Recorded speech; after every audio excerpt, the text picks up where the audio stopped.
ಶಿಕ್ಷಣ ಮತ್ತು ಭೂ ಹಕ್ಕೊತ್ತಾಯ ಸಮಿತಿಯ ಸಂಚಾಲಕ.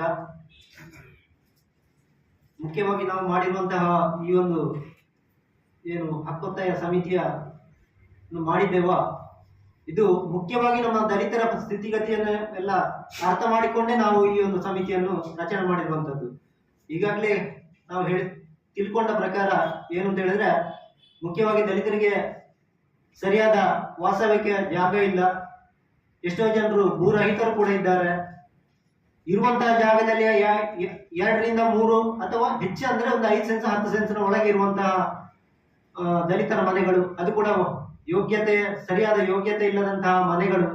ಇಂತಹ ಪರಿಸ್ಥಿತಿಯನ್ನೇ ನಾವು ಮನಗಂಡು ಇತ್ತೀಚೆಗೆ ಅಂದ್ರೆ 2003-2004ರಲ್ಲಿ ಒಂದು ನಾಗರಿಕ ಸೇವಾ ಟ್ರಸ್ಟ್ ನ ಒಂದು ದಲಿತರ ಸ್ಥಿತಿಗತಿಯ ಬಗ್ಗೆ ಒಂದು ಅಧ್ಯಯನ ಮಾಡಿದಾಗ ನಮಗೆ ಕಂಡುಕೊಂಡಂತಹ ಈ ಎಲ್ಲ ಅಂಶಗಳನ್ನು ನಾವು ತಿಳ್ಕೊಂಡೇ ಈ ಒಂದು ಸಮಿತಿಯನ್ನು ರಚನೆ ಮಾಡಿ, ಇದರ ಮೂಲಕ ನಮ್ಮ ಹಕ್ಕೊತ್ತಾಯ ಏನು ಅಂತ ದಲಿತರಿಗೆ ಮುಖ್ಯವಾಗಿರುವಂತಹ ಶಿಕ್ಷಣದ ವ್ಯವಸ್ಥೆ ಇರ್ಬೋದು ಅಥವಾ ಭೂ ಹಕ್ಕಿನ ವ್ಯವಸ್ಥೆಗಳು, ಇದನ್ನೆಲ್ಲ ನಾವು ಸರ್ಕಾರಕ್ಕೆ ಮನವಿ ಮಾಡಬೇಕು ಎನ್ನುವಂತಹ ಉದ್ದೇಶವನ್ನು ಇಟ್ಟುಕೊಂಡು ನಾವು ಇವತ್ತು ಈ ಸಮಿತಿಯನ್ನು ರಚನೆ ಮಾಡಿದ್ದು.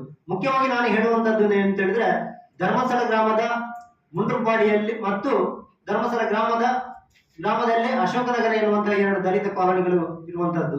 ಇಲ್ಲಿಯ ದಲಿತ ಕಾಲೋನಿಗಳ ಪರಿಸ್ಥಿತಿ ತುಂಬಾ ಶೋಚನೀಯ ಪರಿಸ್ಥಿತಿಯಲ್ಲಿರುವಂತದ್ದು.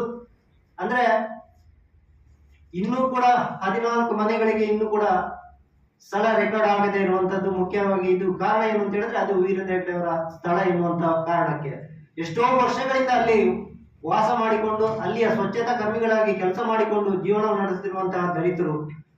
ಬಹುಶಃ ನಾವು ಹೇಳುವಂತದ್ದು ಯಾಕೆಂತ ಹೇಳಿದ್ರೆ, ಇದನ್ನು ಅವರಿಗೆ ಸರಿಯಾದ ಒಂದು ವಾಸವ್ಯಕ್ಕೆ ಮನೆ ಕಟ್ಟಿಕೊಡ್ಲಿಕ್ಕೆ, ಅವರ ಸ್ಥಳವನ್ನು ಅವರಿಗೆ ಬಿಟ್ಟುಕೊಡುವಂತಹ ಅಂದ್ರೆ ರೆಕಾರ್ಡ್ ಮಾಡಿಕೊಡ್ಲಿಕ್ಕೆ ಅವಕಾಶ ಕೊಡಬೇಕು ಎನ್ನುವಂಥದ್ದನ್ನು ಕೂಡ ನಾವು ಒತ್ತಾಯ ಮಾಡ್ತಾ ಇದ್ದೇವೆ.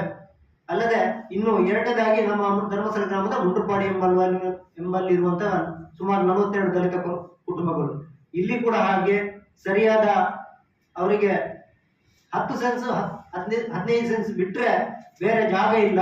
ಧರ್ಮಸ್ಥಳ ಗ್ರಾಮದಲ್ಲಿ ಸುಮಾರು 300ರಿಂದ 400 ಎಕರೆಯಷ್ಟು ಸರ್ಕಾರಿ ಸ್ಥಳ ಇದ್ರೂ ಕೂಡ ಇದುವರೆಗೆ ಅದನ್ನು ಜಂಟಿ ಸರ್ವೆ